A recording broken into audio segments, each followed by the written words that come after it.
Assalamualaikum warahmatullahi wabarakatuh.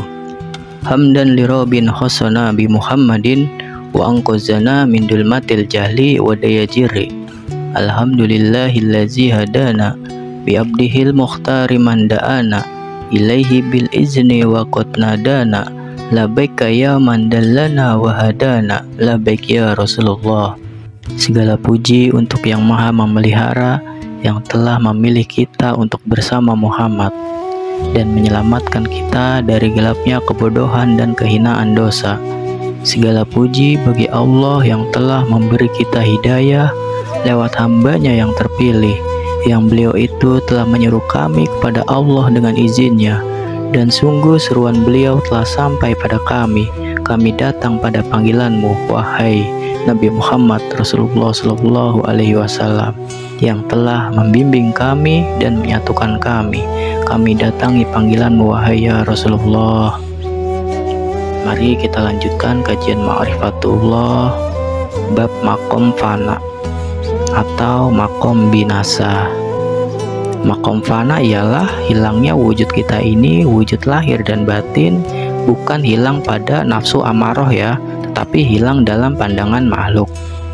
Kalau kita sudah benar-benar menyatukan dan menyelaraskan diri kita lahir batin kepada Nur Muhammad dan bersatu dengan seluruh peri kemanusiaan dan bersatu dengan seluruh alam, maka lenyaplah lahir dan batin kepada sifat-sifat Allah Ta'ala.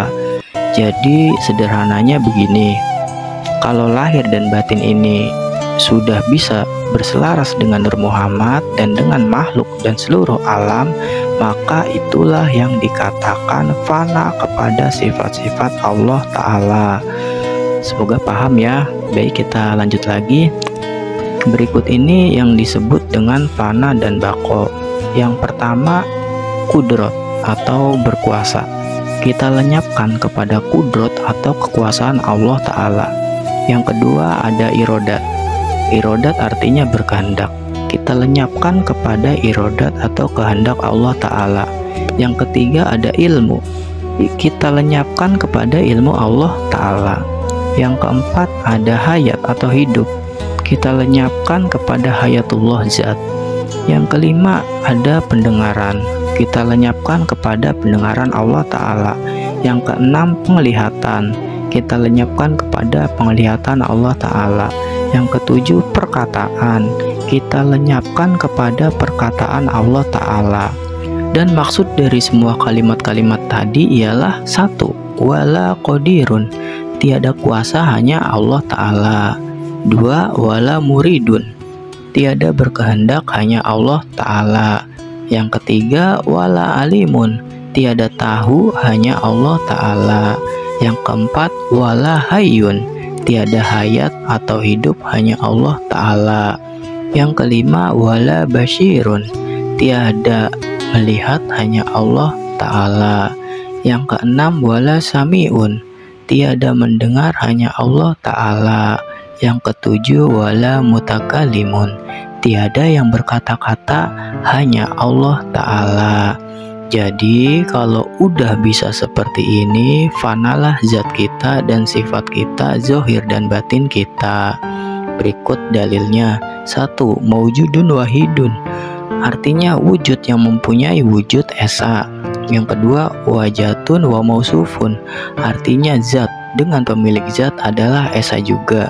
Yang ketiga, sifatun wa mausufun wahidun sifatun wahidun, artinya sifat dengan pemilik sifat adalah esa. Yang keempat, asma'un wa mausufun wa asma'un wahidun, artinya nama dengan yang mempunyai nama adalah esa juga.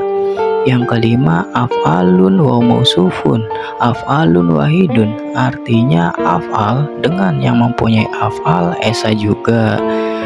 Jadi inilah disebut arti dan makna yang sebenarnya fana dan bako itu tadi. Inilah arti fana dan bako yang dituntut oleh seorang salik atau murid. Oke, kita lanjut lagi ya. Jika bukan karena insan, sesuatu pun tidak dijadikan atau dizohirkan oleh Allah Ta'ala. Dalilnya al-insanu siri wa ana sirohu, artinya insan itu rahasiaku dan aku pun rahasianya. Dan lagi al-insanu siri wa ana siri sifatun sifatin lagoiri, artinya insan itu rahasiaku, rahasiaku itu sifatku, tiada lain daripada aku juga. Maka dari itu insan dilebihkan oleh Allah Ta'ala daripada malaikat. Demikianlah hendaknya itikat kita adanya, yaitu itikat yang putus adanya dan tiadanya dan adanya. Kalau Anda sudah paham benar, berarti putus itikatnya dan tiadanya dan adanya, maka barulah mendapat makom arifin yang sebenarnya. Baiklah, kita uraikan secara ringkas yang dimaksud adanya dan tiadanya. Menunggal dua unsur, ketidakadaannya adalah keadaannya dan keadaannya adalah ketiadaannya. Sekarang baiklah kita buat contoh. Misal kalimah la ilaha illallah. Kalimat ini meliputi sangkalan dan pengakuan, adalah keadaan atau adanya dan tiadanya keadaannya atau tiadanya. Artinya hakikat dari Tuhan adalah tiadanya pengakuan dalam zohir maupun batin. Dalam ketidakadaannya pengakuan zohir maupun batin atau tiadanya pengakuan zohir maupun batin, dia mulai ada. Yang terakhir lagi disebut keadaan yang abadi. Itulah makna atau arti adanya dan tiadanya. Mudah-mudahan paham ya. Jadi di sini sangkalan dan pengakuan tidaklah terpisah dan tidaklah tersentuh. Maksudnya ialah tidak bercerai dan tidak bersatu, akan tetapi keduanya nafi dan dibatasi oleh kalimat ilah dan tidak boleh masuk ke dalam kalimat ilallah. Selanjutnya kita harus tahu keadaan, harus memberi petunjuk yang terang tentang apa yang dianggap ada, seperti suatu petunjuk terhadap yang ditunjuk. Jadi rumus ilallah adalah yang dianggap sebagai ada, maka mutlaklah nama keadaan yang maha mulia dari Tuhan Allah Azza wa Jalla. Hanya untuk dialah rumus ilallah. Jadi kesimpulannya adalah serba esa, serba satu, dan hitungan segala jiwa pun adalah satu dalam rahasia Tuhan. Di sini tidak ada lagi dua faham dalam wujud, tidak ada lagi dua kata dalam perbuatan, tidak ada lagi dua unsur dalam asma, dan tidak ada lagi dua jenis kehidupan, dan tidak ada lagi dua rumus dalam zat dan sifat segalanya.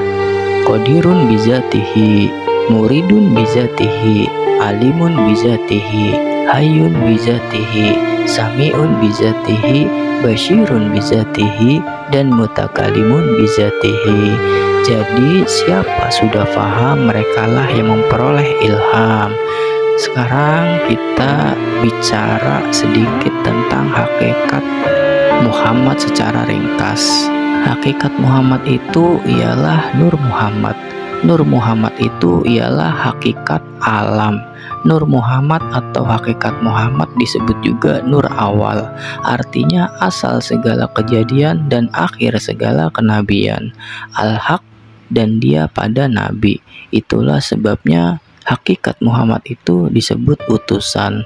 Maka kalau hakikat Muhammad itu disebut utusan Tuhan, maka carilah dan galilah sedalam-dalamnya hakikat hidup kita ini, supaya bisa pulang kembali ke asalnya, yaitu kembali kepada hidup yang sejati, yaitu hidupnya Tuhan yang kekal dan abadi. Itulah yang disebut zat yang maha besar, hak Tuhan Allah yang dikenal dengan sebutan Hakullah Ta'ala. Itulah tempat kembali, tempat manusia makrifat sebagai kesempurnaan kita yang sejati dan abadi. Hakullah itu adalah sebagai kenyataan kita, yaitu untuk alam akhirat nanti dan alam dunia ini. Baiklah, cukup sekian dulu. Kita lanjut lagi pada kajian berikutnya yang insya Allah akan dilanjutkan masih dalam kajian Ma'rifatullah dengan pasal liqa atau pertemuan. Sampai jumpa. Wassalamualaikum warahmatullahi wabarakatuh.